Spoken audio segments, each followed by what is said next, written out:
ময়মনসিংহ ঈশাগঞ্জ থানা নবাবগঞ্জ বাজারে দেখেন বাজারে বৃষ্টি হওয়ার কারণে বাজারের রাস্তা কি অবস্থা, কিন্তু গাড়ি ঘোড়া অত গাড়ি ঘোড়া একদিকে আসতে পারছে না, অনেক কঠিন আসলে দেখেন বৃষ্টি হওয়ার কারণে পানির অবস্থা।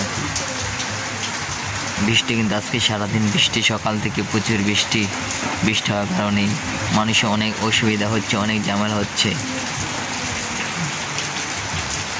দেখেন দোকান সব বদ্ধি রয়েছে, কিন্তু দোকান খুলছে না।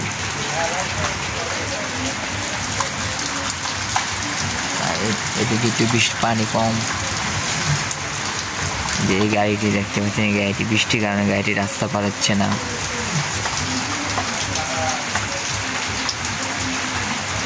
বৃষ্টির কারণে প্রচুর মানুষ যাচ্ছে পারছে না।